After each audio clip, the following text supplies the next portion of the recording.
요한복음 1장 35절에서 51절까지 말씀입니다. 또 이튿날 요한이 자기 제자 중 두 사람과 함께 섰다가 예수께서 건의심을 보고 말하되 보라 하나님의 어린 양이로다. 두 제자가 그의 말을 듣고 예수를 따르거늘 예수께서 돌이켜 그 따르는 것을 보시고 물어 이르시되 무엇을 구하느냐 이르되 랍비여 어디 계시옵나이까 하니 랍비는 번역하면 선생이라. 예수께서 이르시되 와서 보라. 그러므로 그들이 가서 계신 데를 보고 그날 함께 거하니 때가 10시쯤 되었더라.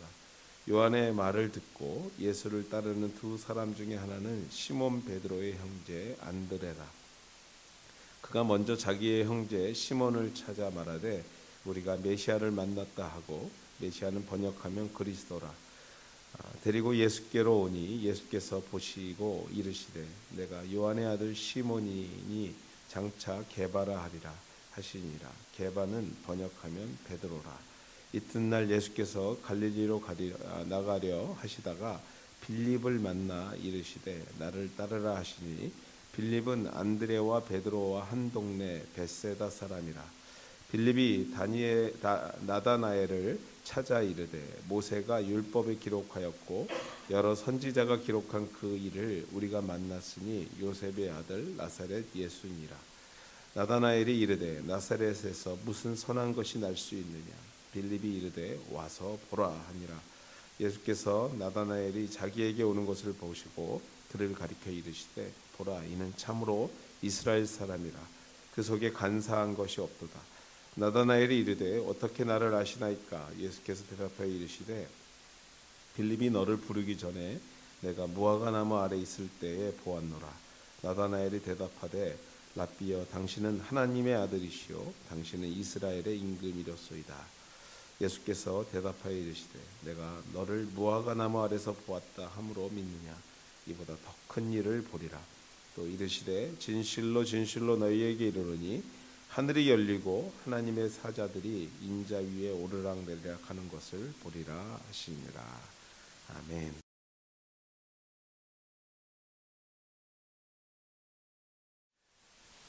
우리 오늘 요한복음 6번째 시간 부르심이라는 제목 가지고 오늘 여러분과 말씀 나누기를 원합니다. 본문은 예수의 사역에 함께 있던 제자들의 모습을 우리에게 전하고 있습니다. 예수님께는 여러분들 다 아시겠지만 12명의 제자가 있었습니다. 12명의 제자들이 있었는데 그 중에 처음 제자가 되었던 6명의 이야기를 오늘 우리가 읽은 본문에 기록하고 있습니다.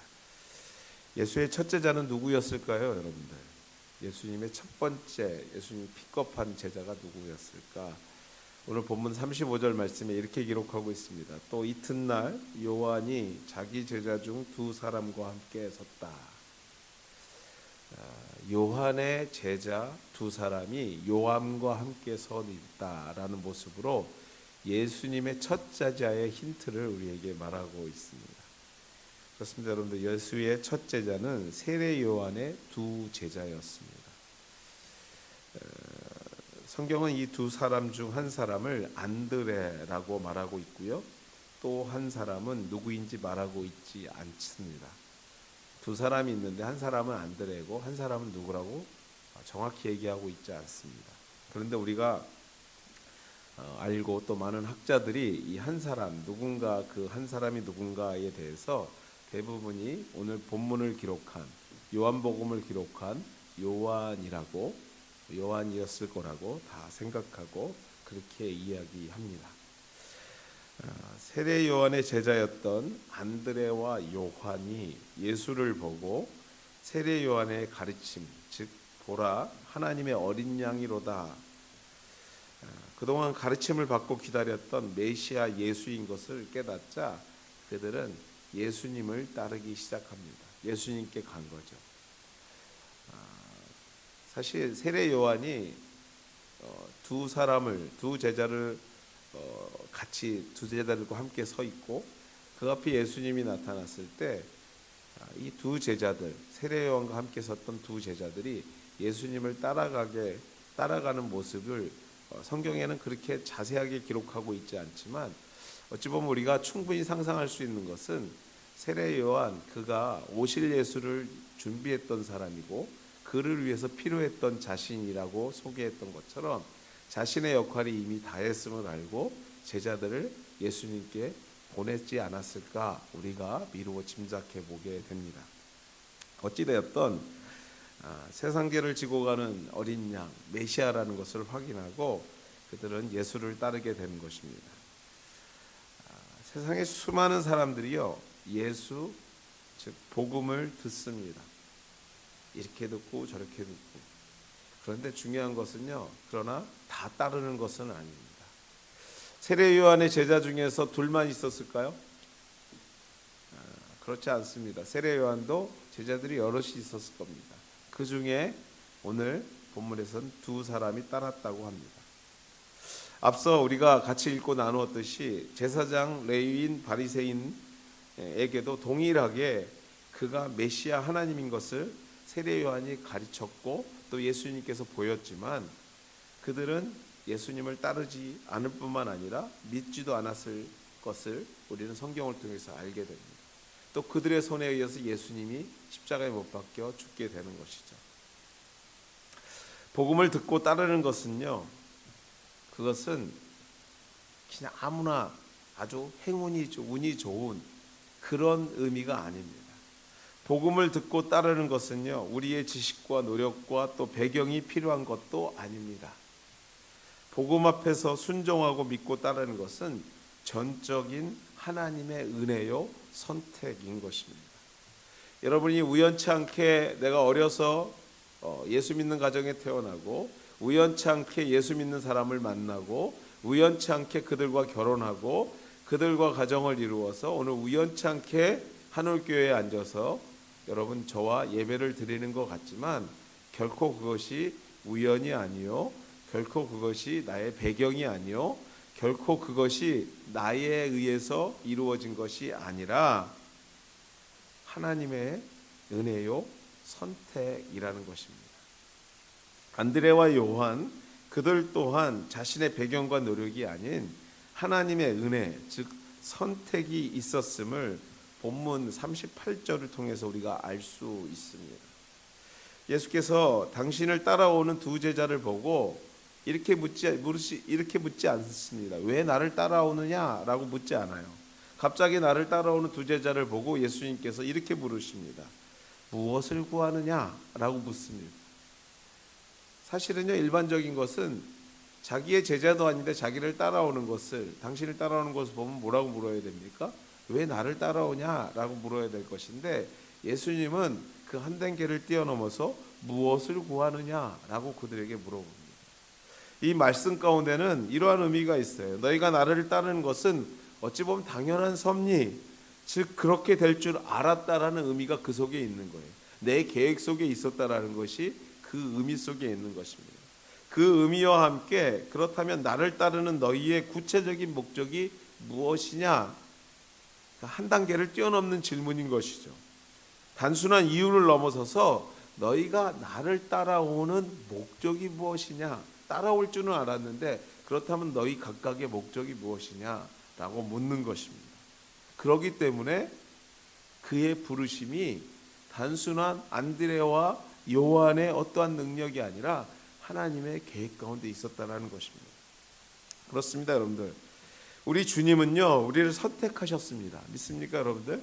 여러분을 선택하셨어요. 우리의 능력, 배경, 그리고 자랑뿐만 아니라 연약함, 부족함 이런 것들이 결코 주님의 선택의 조건이 될 수 없습니다. 우리 주님은요, 우리를 이미 알고 계셨으며 당신의 계획 가운데 우리를 부르시고 왜 믿는가를 넘어선 그것은 나의 선택, 나의 계획이니 하나님 나라의 확신은 나에게 맡기고요. 하나님의 나라에 갈 건지 안 갈 건지는 이미 나의 계획 속에 있음을 믿고 이제는 구체적인 예수를 믿는 우리의 비전과 목적을 세우라고 우리에게 묻고 계심을 오늘 본문을 통해서 우리는 확인하고 믿어야 될 줄 믿습니다. 아직까지도요, 내가 예수 믿고 하나님 나라에 가냐 못 가냐 그것을 가지고 고민하면 안 돼요. 제가 지난주에 어떤 분과 얘기할 기회가 있었어요. 그분이 사실은 저한테 간증도 하신 분이에요. 자기가 이렇게 해가지고 사실은 믿음의 가정에서 태어나지 않았지만 자기 주변에 계속 믿는 사람에 의해서 젊었을 때부터 계속 초청을 받았대요. 그래서 결국 이민을 와서 어느 큰 교회, 이민교회들 큰 교회 다녀서 열심히 다니다가 지금은 교회를 쉬고 계세요. 그래서 제가 항상 옆에서 예배 드리셔야 돼요. 예배 드리셔야 이 얘기를 기회가 날 때마다 하는데, 지난주에는 우연치 않게 그런 얘기를 하는 거예요. 자기가 죽어서 어딜 가야 될지 자기는 모르겠다는 거예요. 자기가 죽으면 어디 갈지 잘 모르겠어요. 제가 좀 큰 소리를 얘기했어요. 무슨 어디 갈지를 왜 모르겠냐고. 하나님 나라 가는 거지. 여러분들, 우리의 마음이 그래요. 우리의 연약함이 그렇습니다.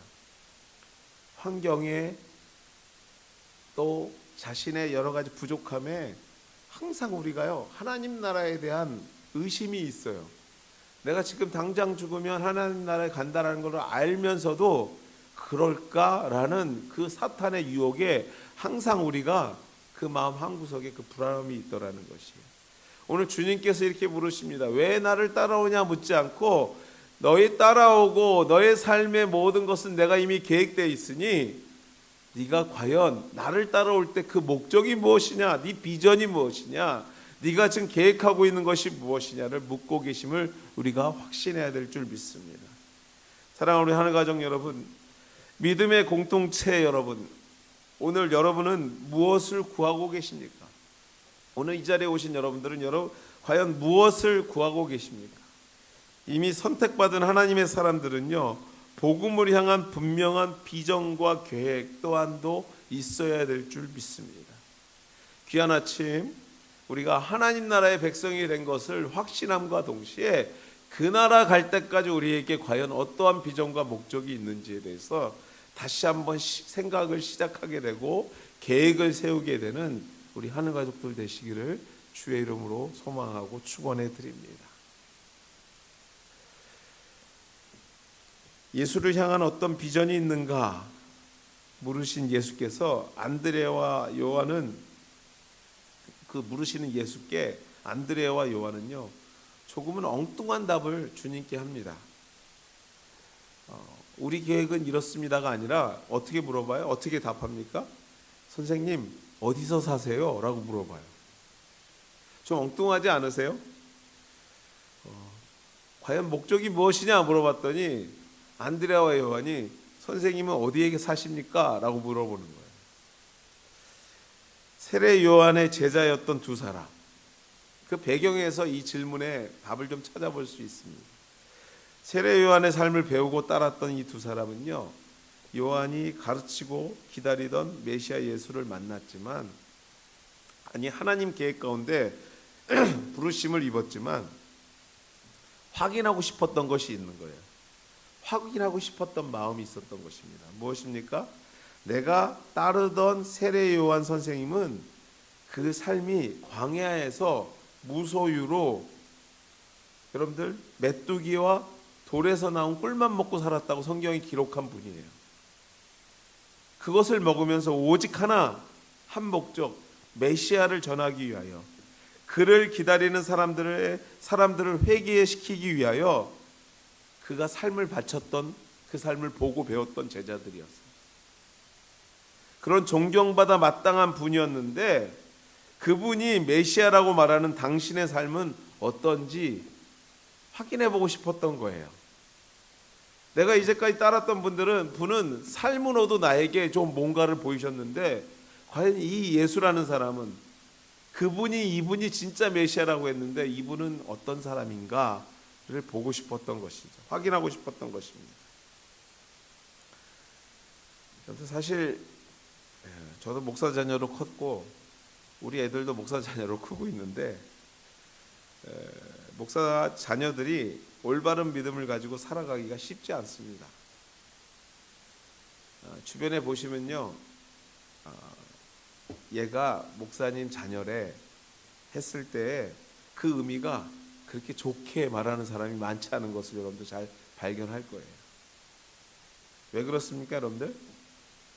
삶 속에서 만난 아버지 목사가 회중 앞에 보여지는 모습의 삶과 많이 다르기 때문에 그래요. 그 차이가 있기 때문에 그렇습니다. 그래서 삶을 보여주고 공유한다라는 것이요, 말처럼 쉽지 않아요.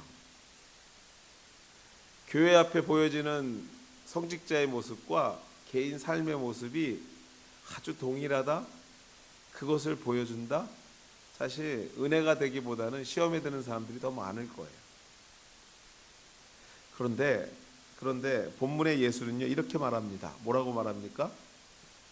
안드레가 요한이 예수님 어디 사세요 했더니 예수님이 딱 잘라 얘기합니다. 뭐라고요? 와 보라. 와서 보래요, 내 삶을요. 무슨 말입니까, 여러분들? 와서 내가 사는 모습을, 내 삶을 나누고 보라는 것이에요. 삶으로의 초대입니다. 예수님께서 안드레와 요한을 자신의 삶으로 초대하신 거예요. 그리고 그들은 그날 밤을 주님과 함께 오버나잇을 해요. 밤새 주님과 함께 합니다. 그리고 결국에 예수님의 첫 제자가 되는 영광을 얻습니다.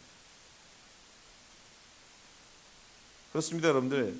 여기서 우리가 좀 힌트를 얻고 발견해야 되는 것이 뭐냐면, 진정한 관계의 완성은 와서 보고 삶을 나눌 때에 완성이 됩니다. 물론 우리 부족합니다. 저도 부족하고 여러분들도 부족합니다. 삶을 나누는 그 자체가 부담이고 힘들 수 있습니다.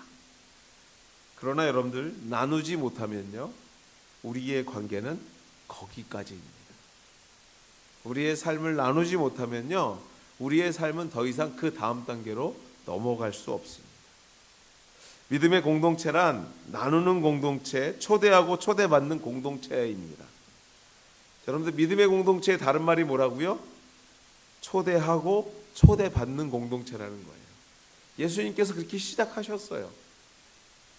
여러분들, 부흥하는 교회의 공통점 특징이 뭔 줄 아세요? 와 보라 하는 공동체입니다. 무슨 말이냐면요, 부흥하는 공동체, 부흥하는 교회의 특징이 뭐냐면요, 이 주일날 한 번의 모임으로 끝나지 않는다라는, 성도 간에 초대하고 초대받는 공동체라는 것이죠.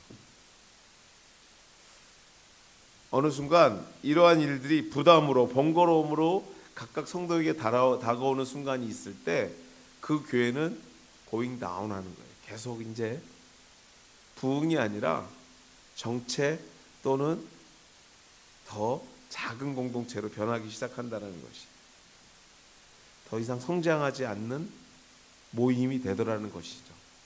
우리의 경험에서도 많이 나오죠. 이 자리에 오신 우리 한울가족 여러분들, 우리는 예수님이 아닙니다. 여러분들, 누가 여러분을 예수님이라고 부르면 야단치셔야 돼요. 우린 예수님이 아닙니다. 그래서 완전할 수 없고 완벽할 수 없습니다. 그러나 우리는 예수의 길을 따라가는 자들인 줄 믿습니다. 그 길을 흉내내는 자들이에요.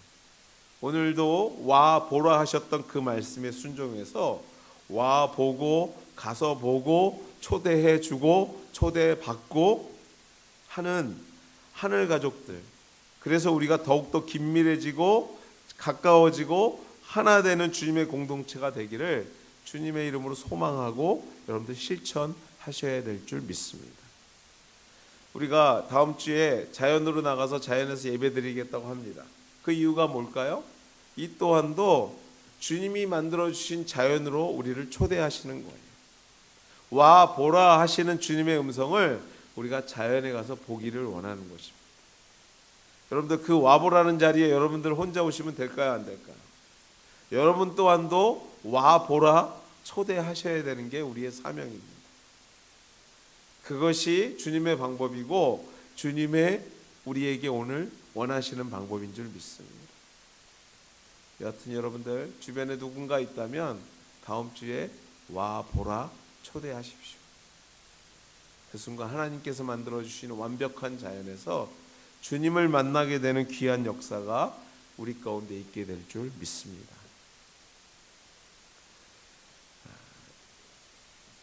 여러분들 이렇게 삶을 나누는 공동체에게 주시는 선물이 하나 있는데요. 그 선물을 우리말로 하면 재생산의 기쁨이 있습니다. 재생산의 기쁨. 삶으로 초대해 주신 예수님, 그들은요 예수님과 함께 밤을 지내며 무엇을 했을까요? 여러분들 한번 상상해 보세요. 안드레와 요한이 예수님의 초대를 받고 예수님과 밤을 지냈어요. 뭘 했을까요? 밤을 지샌 거 보면 시간 가는 줄 모르고 막 시간을 보냈던 것 같아요.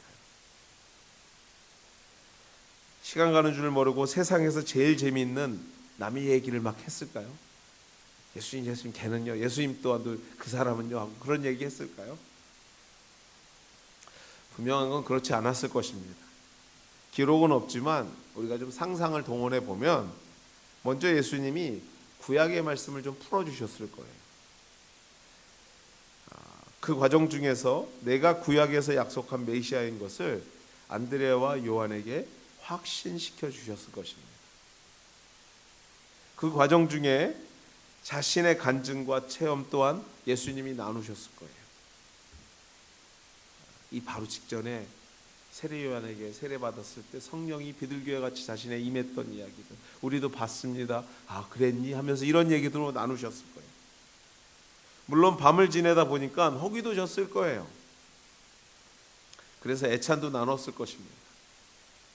그러나 여러분들 기억하셔야 될 게 그것이 주가 아니었을 것은 분명합니다. 먹는 게 주가 되지 않았을 거예요. 와서 보고 가서 보는 과정 중에서 무엇보다도 중요한 것은요, 무엇을 나누느냐입니다.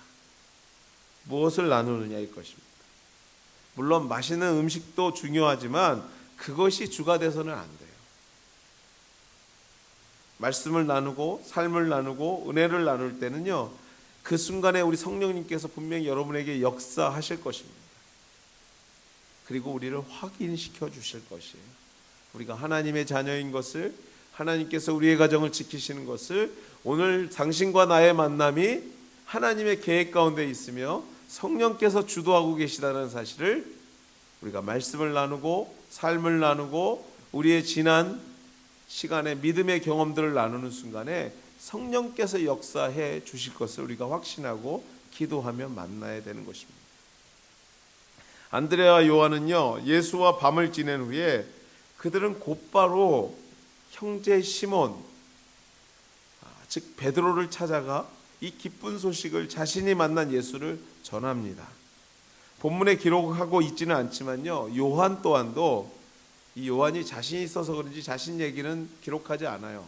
근데 요한 또한도 그의 형제 야고보에게 가서 예수님의 말씀을 전하게 됩니다. 우리가 만났어 메시아. 그럼 합이 몇 명입니까 여러분들? 4명입니다. 그렇죠? 안드레의 형제 누구? 베드로. 요한의 형제 누구? 야고보. 이 4명이 예수님의 제자가 된 거예요. 여러분들 아십니까?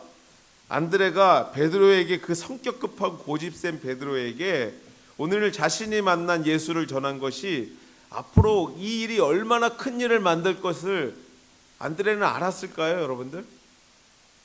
베드로가 예수님의 제자가 됐다는 사실이 앞으로 얼마나 큰 일을 만들 것을 안드레는 짐작이나 했을까요? 상상도 못했을 것입니다. 수천 명이 베드로의 설교를 듣고 회개하고 믿음의 사람들이 되었습니다.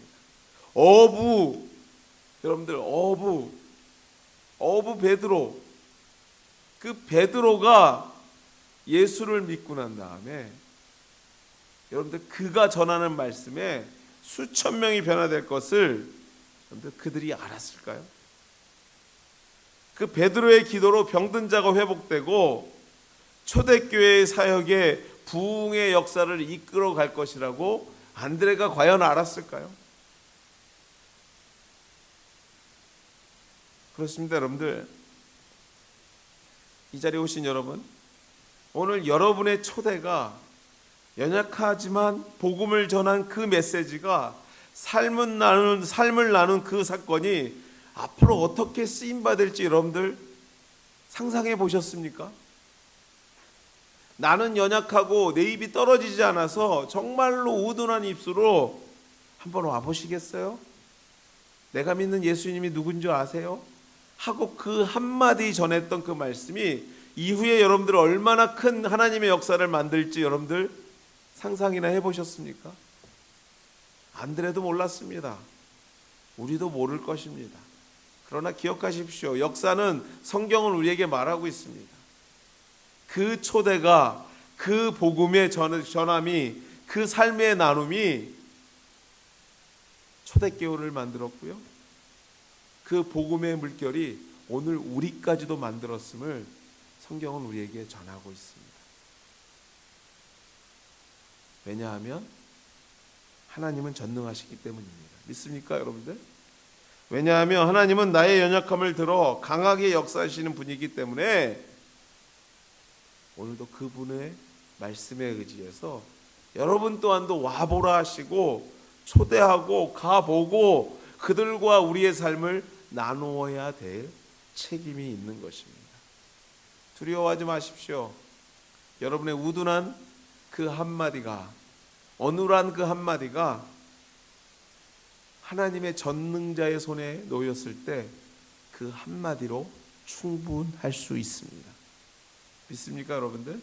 그 말로 여러분들 와보라 하고 가서 보고 초대하는 하나님의 사람들이 되어야 될 줄 믿습니다. 여러분께서 저에게 귀한 시간 주셔서 지난 3월에 제가 한국 잠깐 방문한 때가 있었습니다. 방문하는 과정 중에서 제가 섬겼던 모교회의 청년들을 좀 만날 기회가 있었습니다.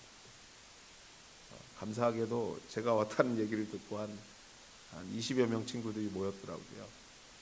그래서 그 친구 중에 한 레스토랑을 하는 친구가 커피점을 조그맣게 하는 친구가 있었는데 그날 문을 닫고 아예 그 자리를 저희들 나누는 자리로 만들어서 같이 만나서 얘기할 기회가 있었습니다.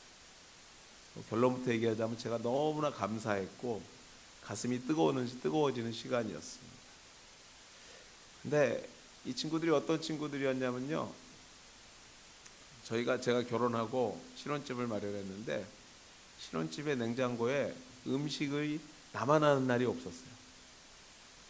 그냥 올라가면서 저희 집 들려서 아유 전사님 뭐 없어요 하고 먹고 가고, 내려오면서 맨날 하는 얘기예요. 우리 집보다 여기가 훨씬 맛있어요. 누가 모르나요? 여러분들 아세요? 전사 뭐 월급이 얼마나 하겠어요? 그 형편 뻔한데 사실은 매일 채워놓으면 없어요. 뭐 뒤에 가면 없어요. 그래도 감사했어요. 그래도 재밌었어요. 그때 또 월드컵이 있었잖아요. 저희 집 그 조그만 집에서 한 20여 명이 모여가지고 막 아주 엄청난 응원을 했죠. 뭐 그런 기억들이 있어요. 이번에 가서 그 친구들 만나보고 또 그거보다 조금 선배들 만나보는데 어느 친구들은 목사가 되어 있고 어느 친구들은 장로가 되어 있고 어느 친구들은 안수집사가 되어 있고 어느 기업의 사장이 되어 있고, 그러면서 다들 옛날 얘기하면서 그때가 좋았죠. 예, 저도 그때가 좋았지만 그때가 참 뭐 여러 가지로 복잡했을 때도 많습니다. 그럼에도 불구하고 삶을 나누고, 그럼에도 불구하고 그들에게 제 참 그때 설교를 한번 녹음해서 들어보면 어땠을까, 참 얼굴을 못 들었을 거예요. 지금도 마찬가지지만 지금보다 더 했을 거예요. 부족하지만 준비해서 말씀을 나누고 서로 성경 공부했던 그 친구들의 그 삶이 오늘의 그러한 모습으로 나타나는 것을 볼 때에 여러분들은 아무도 알 수 없습니다. 여러분의 연약한 그 입술의 한마디가 어떤 결과를 만들어낼지는 누구도 짐작할 수 없습니다. 단 한 가지 짐작할 수 있는 것은 하나님은 전능하시다라는 것입니다. 하나님은 한 영혼을 변화시킬 수 있는 충분한 분이시라는 것을 우리가 믿어야 됩니다. 오늘 연약하지만 그 믿음을 가지고 와 보고 가서 보고 초대해서 나누고 가서 복음을 나누는 하늘 공동체가 될 때에, 우리 하늘 가족들이 될 때에 교회는 변화하고 성장하고 믿음의 재생산이 마구 일어날 것이에요. 우리를 통해서 이루어질지를 믿어야 될 줄 믿습니다. 여러분들 오늘 이 자리에 여러분들 진짜 오늘은 더 수가 적은데요, 부끄러워하지 마십시오. 이게 중요하지 않아요. 여러분이 와서 보는 사람 그 사람을 초대할 수 있느냐, 내가 가서 볼 수 있느냐, 그들과 나의 삶을 나눌 수 있느냐가 정말 중요한 일인 것이. 오늘 연약할 수 있습니다. 부족할 수 있습니다. 우리가 할 수 있는 일이 많지 않을 수 있습니다. 그러나 하나님은 전능하십니다. 하나님은 역사하십니다. 하나님은 아무것도 알 수 없는 자를 통해서 세상을 부끄럽게 만드시는 분이 우리 하나님이신 줄 믿습니다. 여러분, 그것을 믿고 오늘도 그 복음 앞에 와 보라 하시는 주님의 초대 앞에 우리도 와서 보라 초대할 수 있는 성도가 되는 우리 하늘 거족들 되기를 주의 이름으로 축원해 드립니다. 안드레가 형제 베드로를, 요한 또한도 그의 형제 야고보를 예수님의 사람으로 만드는 과정에서 재밌는 모습이 한 가지 있습니다. 다 그 과정에서, 그리고 그 다음 날 빌립이라는 한 동네 사람을 만나게 돼서 그 사람 또한도 또 예수님의 제자로 초대합니다. 44절 말씀에 이 말씀을 이렇게 기록합니다. 빌립은 안드레와 베드로와 한 동네 벳세다 사람이라. 그래서 이 말로 짐작할 때 여러분들 처음 6명은요 한 동네 사람이었어요. 다 옆집 친구였다라는 거예요. 그러고 보면 예수님의 제자 12 중에 반이 한 동네 사람, 즉 이웃이었다는 사실을 우리가 말씀을 통해서 보게 됩니다. 그렇습니다. 여러분들, 우리의 복음의 대상은요 그리 멀리 있지 않아요. 사실은요. 여러분의 형제, 여러분의 가족, 이웃, 그분들이 바로 복음의 대상들이에요. 다. 복음을 나눌 수 있는 대상인 것을 여러분들 잊지 말아야 합니다. 가까이에 있습니다. 여러분들. 멀리 있지 않습니다. 기도하실 때도 여러분들 가까이 있는 분들을 위해서 기도하셔야 돼요. 그분과 와 보고, 가서 보고, 초대해서 보고 나누셔야 합니다. 말 그대로 여러분들 와서 보려면 가까워야죠. 가서 보려면 물리적으로 가까워야지 볼 수 있지 않습니까? 가서 나누셔야 됩니다. 무엇을 나눕니까? 복음을, 예수님을, 말씀을 나누셔야 합니다. 한 동네 사람 빌립에게 전한 복음은요, 빌립이 곧장 그의 친구인지 아는 사람인지 성경은 기록하고 있지 않아요. 정확하지 않지만 곧바로 하나님의 선물이라는 의미를 가진, 이름을 가진 나다나엘에게 가서 메시아를 전합니다. 하나님의 선물, 나다나엘이라는 것이 하나님의 선물이라는 뜻이에요. 이 이름은요 요한복음에만 나옵니다. 나다나엘이요. 다른 복음서에 기록된 예수의 제자 중에는 나다나엘이라는 기록이 없어요. 그러면 예수님의 제자가 13명으로 늘어나는데 뭐 이렇게 생각할 수 있는데, 이 나다나엘을 다른 복음서에서는요 바돌로메라고 기록하죠. 그러니까 같은 사람인데 이름을 다르게 기록한 것입니다. 여하튼 이름에서 느껴지듯이 하나님의 선물, 여기서 느껴지는 게 뭘까요, 여러분들? 굉장히 구약적이에요.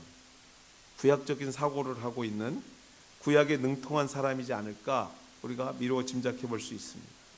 왜냐하면 빌립이 처음 복음을 전했을 때 그의 반응에서 우리가 그것을 짐작해 볼 수 있어요. 거기서 어떤 반응이 있습니까? 46절에 빌립이 가서 야, 예수님 만났어. 너도 예수님께 와 했더니 나다나엘이 딱 대놓고 하는 얘기가 뭡니까? 나다나엘이 이르되 나사렛에서 무슨 선한 것이 날 수 있느냐? 야, 내가 읽고 공부했는데, 내가 잘 아는데 그런 게 거기서 어떻게 나와? 그 동네에서 우리가 그렇게 공부하고 기다렸던 메시아가 어떻게 그 후진 나사렛에서 나올 수 있어? 이렇게 얘기하는 것이에요. 그렇습니다, 여러분들. 이런 사람 꼭 있습니다. 그러지 않아요, 여러분들? 우리 교회 함께 가자 했을 때 그게 그런 게 아니야. 너 그렇게 교회만 열심히 다니면 안 돼. 내가 성경 읽어봐서 하는데, 이런 사람 진짜 힘들어요. 그렇죠? 차라리 주식을 해. 그 시간 있으면 코인을 해. 이런 사람들 많아요, 요새. 옆에 그 누구 아무개 뭐 했다가 대박 맞은 거 봐라. 너 주일날 가서 일요일날 가서 그런 게 뭐가 그렇게 중요하니? 여기서 한 가지 여러분들 제가 쓴 얘기는 아니지만 여담으로 여러분들 입에도 일요일이란 말은 빠지셔야 돼요. 오늘 무슨 날이에요, 여러분들? 주님의 날이에요. 주일이에요, 주일. 평생 예수 믿으면서요. 사역자들 중에도 그런 분이 있어요. 주일이란 말을 못 써요. 다 일요일이래요, 일요일. 그거라도 세상과 좀 구분해야 되지 않아요, 우리가요? 너 일요일에 교회 가서 뭐 하니? 막 이런 사람들 많은데 가서 나 일요일에 아니라 주일에 나는 주님을 예배해. 이렇게 얘기하시는 게 맞잖아요. 이제부터 우리 한국교회에서는 일요일은 없습니다, 여러분들. 주일날, 주일에 이거라도 좀 고치시는 우리 모습 됐으면 좋겠어요. 빌립은 이런 나다나엘에게 바돌로메에게 이렇게 권면합니다. 뭐라고 해요? 똑같이? 우리 말씀 읽어볼까요? 나다나엘이 이르되 46절 말씀이에요. 제가 읽어볼게요. 같이 읽을까요? 시작. 나다나엘이 이르되 나사렛에서 무슨 선한 것이 날 수 있느냐? 빌립이 이르되 뭐라고 그래요? 와서 보라. 그들의 답은 하나였어요. 와서 보면 돼요. 너의 의심? 와서 봐. 우리는 뭐예요? 가서 보여주고 와서 보여주고 초대해서 말하고 이 수밖에 없다라는 거예요. 자신의 삶의 자리로, 자신의 가정으로 예수님을 만날 수 있는 자리로 성경은 45절에서 46절 말씀으로 예수님이 만나는 것처럼 바로 진행됩니다. 그렇죠. 와서 보라 하니까 47절에 뭐라고 그래요? 예수께서 나다나엘에게 자기에게 오는 것을 보았대요. 성경은 바로 46절에서 47절 넘어가는데 1초도 안 걸리는 것 같은데 저는 분명히 이 사이에 정말 큰 노력이 있었을 거라고 저는 확신합니다.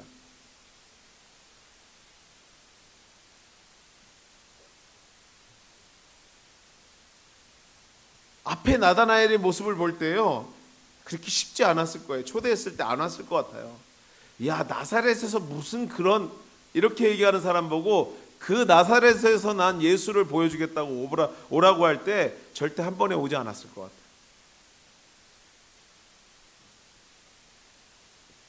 그냥 와보라 했을까요? 아니요. 이 와보라의 한마디에는요 자신의 노력, 기도, 헌신, 그들의 가서 그 나다나엘한테 가서 예수님을 어떻게 잘 소개할까 고민, 이 모든 게 다 포함되어 있는 단어입니다. 기도하고 인내하며 애를 썼고 힘썼을 것입니다. 그리고 확신했을 것입니다. 너의 그런 마음, 내가 만난 예수님만 만나면 완전히 변할 수 있어. 확신했을 거예요. 여러분들 나다나엘이 변했습니까? 안 변했습니까? 오늘 말씀의 결론에서 보면 예수님이 왕으로 바뀌어요. 그런 후진대서에서 왕으로 바뀌고요. 예수님께서 뭐라고 그럽니까? 또 이르시되 진실로 진실로 너에게 이르노니 하늘이 열리고 하나님의 인자들이 위에 오르락 내리락 하는 것을 이제 네가 볼 정도로 변할 것이라고 예수님께서 축복하십니다. 이것이 바로 복음의 역사예요. 여러분이 한번 와보라 초대했던 그 사람들이 변화되는 역사입니다. 내가 훌륭해서 내가 능력이 있어서 그 사람이 변화됩니까? 아니에요, 여러분들. 성령께서 역사하시고 우리 하나님이 전능하시기 때문에 여러분의 부족한 그 와보라 한마디로 사람이 변화될 수 있는 것이에요. 우리는 부족하지만 복음은 확실하기에, 복음은 전능하시기에 그 영혼이 변화되고 하나님의 사람으로, 하나님의 제자로, 예수의 제자로 변화되는 줄 믿습니다.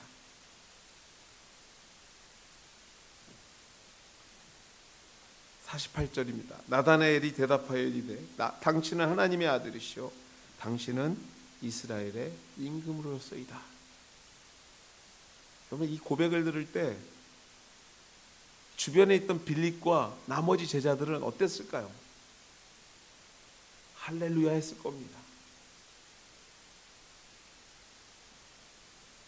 사랑하는 여러분들, 복음의 길이 언제나 평안하지 않습니다. 아니, 좀 더 솔직히 말하자면 평안보다는 언제나 도전입니다. 희생입니다. 헌신입니다. 그러나 그보다 더 가치 있는 일은 없습니다. 한 영혼이, 지옥에 갈 영혼이 하나님 나라로 옮겨지는 일만큼 가치 있는 일은 이 세상에 어느 것도 없습니다. 우리의 헌신과 희생 그리고 도전을 통해 한 영혼이 예수를 만나고 그의 제자가 되는 것보다 더 큰 감동은 여러분의 인생 가운데 없을 것입니다. 그 감동을 주님께서 여러분에게 준비하시고 여러분에게 말씀하십니다. 와보라, 와보라. 사랑하는 우리 하늘가족 여러분, 와보라 부르셨던 예수님, 그 부르신 예수님, 그 삶을 통해 변화받았던 제자들 또한도 와보라 했던 것을 기억하고 우리 또한도 와보라, 가서 보고 초대해서 보여주는 하늘 공동체가 되기를, 주님의 부르심에 아멘으로 순종하는 우리 모두가 되시기를 주님의 이름으로 축원해드리고 축복해드립니다. 같이 한번 기도하시겠습니다. 오늘 주님께서 우리를 부르십니다. 아니, 나를 위해서 부르실 뿐만 아니라 나로 통해서 그 누군가를 부르시기 위해서, 와 보라 하시기 위해서 우리를 부르신 줄 믿습니다. 우리 입술이 우둔합니다. 어눌합니다. 지식이 없고 지혜가 없고 방법을 알 수 없습니다. 그러나 한 가지 아는 건 분명합니다. 하나님은 전능하다는 것입니다. 우리의 정말 아둔하고 부족한 입술을 통해서 오늘도 주께서 복음을 전하기를 원하신다는 것입니다. 하나님, 내 입술이 열게 도와주시옵소서. 와보라 하게 도와주시옵소서. 초대하게 도와주시옵소서. 이 시간 주님 앞에, 그 부르심 앞에 순종하고자 우리 소리내서 같이 한번 기도하도록 하겠습니다. 같이 기도하시겠습니다. 하나님 감사합니다. 하나님 감사합니다. 하나님, 주의 부르심 앞에 우리가 순종하기를 원합니다. 주님의 은혜 앞에 우리가 순종하기를 원합니다. 하나님, 부족합니다. 어떻게 하는지 알지도 못합니다. 어눌하고 어색하고 하나님, 내가 이제 일평생 해보지 않는 일이라서 어떻게 시작해야 될지 잘 모르겠습니다. 그러나 한 가지 분명한 것은 있습니다. 우리 하나님이 전능하시다라는 것입니다. 우리 성령님께서 우리와 함께 하신다는 것입니다. 하나님, 성령께서 감동하시면 변할 수 있다라는 것입니다. 하나님, 한 영혼이 천하보다 귀하다 하신 주의 말씀 앞에 순종하여서 그 영혼이 주님 앞에 드려지는 그 순간, 그 감동을 우리가 함께 경험하는 하늘 가족들 되게 도와 주시옵소서. 하나님, 부족한 교회입니다. 연약한 교회입니다. 누가 보면 곧 쓰러질 것 같은 교회입니다. 하지만 우리 주님께서 전능하시기에 오늘도 다시 한번 힘을 얻고 하나님 앞에 구합니다. 하나님, 함께하여 주시옵소서. 부르심 앞에 순종하는 자들 되게 도와 주시옵소서. 이 모든 말씀 예수님의 이름으로 기도드렸습니다. 아멘.